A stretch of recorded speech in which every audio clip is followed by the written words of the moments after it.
श्री कृष्ण जन्माष्टमी व्रत कथा। जय श्री कृष्णा, राधे राधे। श्री कृष्ण जन्माष्टमी का व्रत भाद्रपद मास के कृष्ण पक्ष की अष्टमी को किया जाता है। कृष्ण जन्माष्टमी को भगवान श्री कृष्ण के जन्मोत्सव के रूप में मनाया जाता है।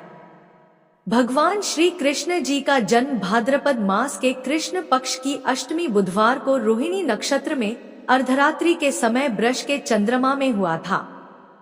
इस व्रत को करने और इसकी कथा को सुनने से समस्त पापों का नाश होता है और सुख सौभाग्य में वृद्धि होती है। तो आज मैं आपको सुना रही हूँ भगवान श्री कृष्ण जन्माष्टमी की बड़ी ही दुर्लभ कथा। इस कथा को बड़ी ही श्रद्धा और प्रसन्नचित मन से पूरा अवश्य सुनिएगा। इस कथा को पूरा सुनने से ही व्रत पूर्ण माना जाता है। द्वापर युग में जब पृथ्वी पाप और अत्याचारों के भार से दबने लगी तो पृथ्वी गाय का रूप बनाकर सृष्टिकर्ता विधाता ब्रह्मा जी के पास गई।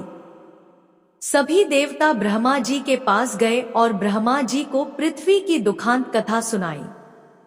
वहां उपस्थित सभी देवताओं ने निर्णय किया कि इस संकट के समाधान हेतु भगवान विष्णु के पास जाएंगे और सभी लोग पृथ्वी को साथ लेकर क्षीर सागर में भगवान विष्णु जी के पास पहुँचे, जहां भगवान विष्णु शेषशय्या पर शयन कर रहे थे। वहां जाकर सभी देवता गण भगवान विष्णु की स्तुति करने लगे। स्तुति करने से भगवान विष्णु की निद्रा भंग हुई। तब विष्णु जी ने सबसे आने का कारण पूछा। तब दीन वाणी से पृथ्वी बोली, प्रभु संपूर्ण भूमंडल पाप और अत्याचारों से घिर गया है और पृथ्वी इन पाप और अत्याचारों के भार से दबने लगी है, इसलिए कृपा करके इस संकट का निवारण करिए। यह सुनकर भगवान श्री हरि विष्णु बोले, मैं ब्रज मंडल में वासुदेव गोप की भार्या कंस की बहन देवकी के गर्भ से जन्म लूंगा, इसलिए तुम ब्रजभूमि में जाकर यादव कुल में अपना शरीर धारण करो। इतना कहकर भगवान विष्णु अंतर्ध्यान हो गए और देवता तथा पृथ्वी ब्रजभूमि में आकर यादव कुल के नंद यशोदा तथा गोपियों के रूप में पैदा हुए। इसके बाद कुछ दिन ऐसे ही व्यतीत हो गए। वासुदेव नवविवाहित देवकी तथा कंस के साथ गोकुल में जा रहे थे। तभी अचानक भविष्यवाणी हुई कि हे कंस, जिसको तू अपनी बहन समझकर अपने साथ लेकर जा रहा है, इसी के गर्भ से 8वां पुत्र होगा जो तेरी मृत्यु का कारण बनेगा। इतना सुनते ही कंस तलवार उठाकर देवकी को मारने के लिए दौड़ा। तब वासुदेव ने कहा, कंस, यह औरत बेकसूर है और ऐसी स्त्री को मारना उचित नहीं है। इसलिए जब भी देवकी के गर्भ से पुत्र का जन्म होगा तो उसे पैदा होते ही मैं आपको अपनी सब संतान दे दूंगा, तो आपको कौन मारेगा।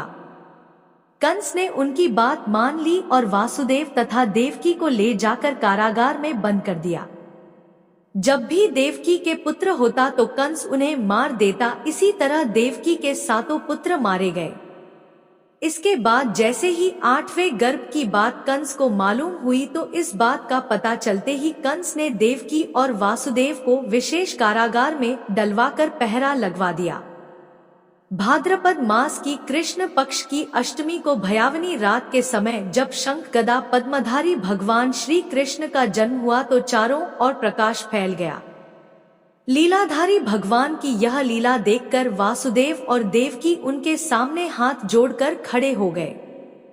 भगवान श्री कृष्ण ने जब अपना बाल स्वरूप लिया तब देवकी और वासुदेव के हाथों की हथकड़ियां टूटकर खुल गई।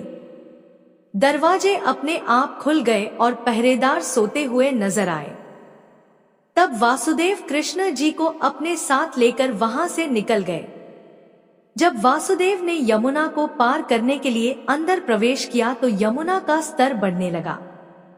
भगवान के चरण कमल छूने को लालायित यमुना कृष्ण द्वारा पैर लटका देने पर भगवान के चरण कमल को स्पर्श करके उतर गई, अर्थात वह बिल्कुल घट गई। वासुदेव यमुना को पार करके गोकुलधाम पहुंच गए। वहां जाकर खुले दरवाजे और सोई हुई यशोदा को देखकर बालक कृष्ण को वहीं सुला दिया और सोई हुई कन्या को लेकर चले आए। जब वासुदेव वापस कारागार में पहुंचे तो अपने आप उनके बेड़ियां लग गई और दरवाजे बंद हो गए। दरवाजे बंद होने के बाद वहां सोए हुए पहरेदार भी जग गए। हथकड़ियां लगने के बाद कन्या रोने लगी। तब जगे हुए पहरेदारों ने कन्या का रुदन सुनकर तुरंत कंस के पास खबर भेज दी कि देवकी का 8वां पुत्र जन्म ले चुका है। यह सुनकर कंस तुरंत दौड़ता हुआ वहां आया।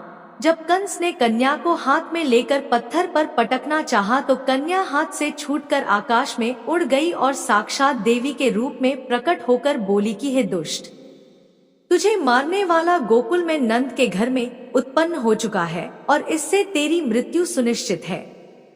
मेरा नाम तो वैष्णवी है, मैं संसार के कर्ता भगवान विष्णु की माया से उत्पन्न हुई हूँ। इतना कहकर वह स्वर्ग की ओर चली गई। उस आकाशवाणी को सुनकर कंस क्रोधित हो उठा। उसने नंद जी के गृह में पूतना राक्षसी को कृष्ण जी का वध करने के लिए भेजा। किंतु जब वह राक्षसी श्री कृष्ण जी को स्तनपान कराने लगी तो भगवान श्री कृष्ण जी ने उसके स्तन से उसके प्राणों को खींच लिया और वह राक्षसी कृष्ण कृष्ण कहते हुए मृत्यु को प्राप्त हुई। जब कंस को पूतना की मृत्यु का समाचार प्राप्त हुआ तो उसने कृष्ण का वध करने के लिए क्रमशः केशी नामक दैत्य को अश्व के रूप में भेजा। उसके पश्चात अरिष्ट नामक दैत्य को बैल के रूप में भेजा, किंतु यह दोनों भी भगवान श्री कृष्ण जी के हाथों मृत्यु को प्राप्त हुए। इसके पश्चात कंस ने कालियाख्य नामक दैत्य को कौवे के रूप में भेजा, किंतु वह भी श्री कृष्ण जी के हाथों मारा गया। अपने बलवान राक्षसों की मृत्यु के आघात से कंस अत्यधिक भयभीत हो गया। उसने द्वारपालों को आज्ञा दी कि नंद को तत्काल मेरे समक्ष उपस्थित करो। द्वारपाल नंद को लेकर जब उपस्थित हुए तब कंस ने नंद जी से कहा कि यदि तुम्हें अपने प्राणों को बचाना है तो पारिजात के पुष्प ले आओ। यदि तुम नहीं ला पाए तो तुम्हारा वध निश्चित है। कंस की बातों को सुनकर नंद ने कहा ऐसा ही होगा और अपने गृह की ओर चले गए। घर आकर उन्होंने संपूर्ण वृतांत अपनी पत्नी यशोदा को सुनाया, जिसे श्री कृष्ण भी सुन रहे थे। एक दिन श्री कृष्ण अपने मित्रों के साथ यमुना नदी के किनारे गेंद खेल रहे थे और अचानक श्री कृष्ण जी ने ही गेंद को यमुना में फेंक दिया। यमुना में गेंद फेंकने का मुख्य उद्देश्य यह था कि भगवान श्री कृष्ण किसी प्रकार पारिजात पुष्प ले आए। अतः वे कदम के वृक्ष पर चढ़कर यमुना में कूद पड़े। कृष्ण के यमुना में कूदने का समाचार श्रीधर नामक गोपाल ने मैया यशोदा को सुनाया। यह सुनकर यशोदा भागती हुई यमुना नदी के किनारे आ पहुंची और उन्होंने यमुना नदी की प्रार्थना करते हुए कहा, हे यमुना माता, यदि मैं बालक को देखूंगी तो भाद्रपद मास की रोहिणी युक्त अष्टमी का व्रत अवश्य करूंगी, क्योंकि दया दान सज्जन प्राणी ब्राह्मण कुल में जन्म, रोहिणी युक्त अष्टमी, गंगाजल एकादशी, गया श्रद्धा और रोहिणी व्रत ये सभी दुर्लभ है। हजारों अश्वमेध यज्ञ, सहस्त्रों राजसूय यज्ञ, दान, तीर्थ और व्रत करने से जो फल प्राप्त होता है वह सब श्री कृष्ण जन्माष्टमी के व्रत को करने से प्राप्त हो जाता है।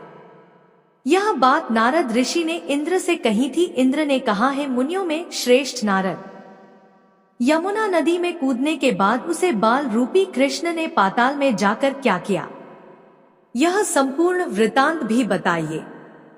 नारद जी ने कहा है, इंद्र पाताल में उस बालक से नागराज की पत्नी ने कहा कि तुम यहाँ क्या कर रहे हो, कहाँ से आए हो और यहाँ आने का क्या प्रयोजन है। नाग पत्नी बोली, है कृष्ण, क्या तूने धूत क्रीड़ा की है जिससे अपना समस्त धन हार गया है?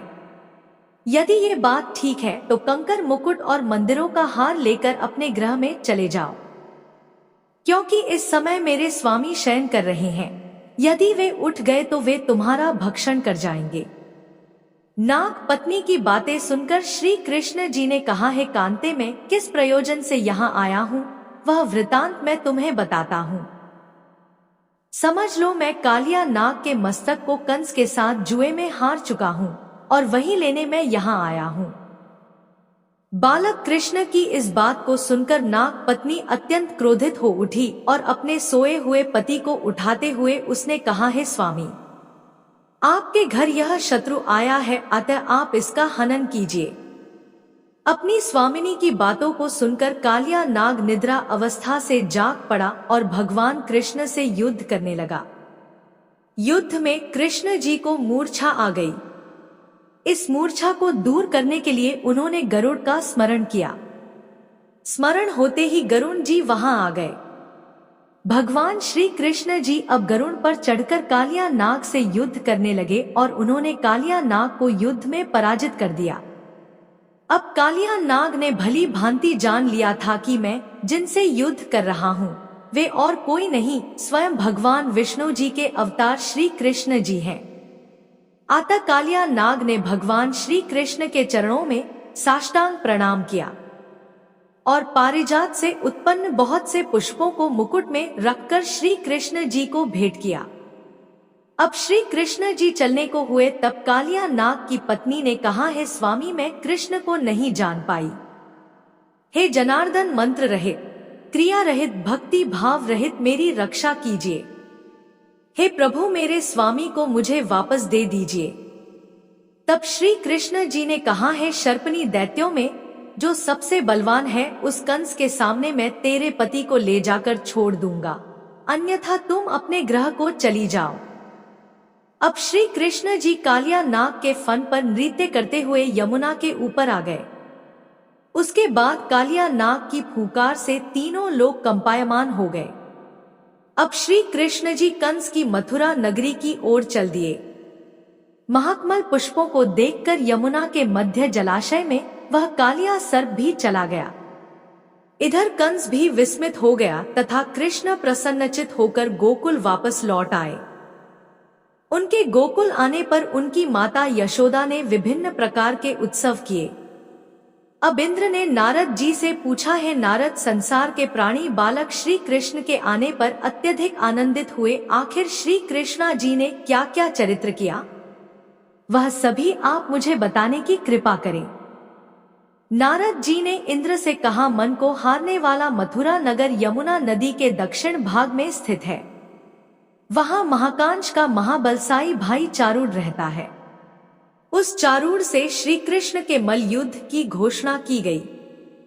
हे इंद्र, कृष्ण और चारूढ़ का मल युद्ध अत्यंत आश्चर्यजनक था। चारूढ़ की अपेक्षा कृष्ण बालक रूप में थे। शंख और मृदंग के शब्दों के साथ कंस और केसी के इस युद्ध को मथुरा की जनसभा के मध्य में देख रहे थे।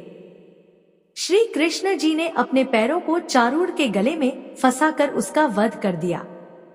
उसकी मृत्यु के पश्चात उनका मल युद्ध केसी के साथ हुआ। अंत में केसी भी युद्ध में कृष्ण जी के द्वारा मारा गया।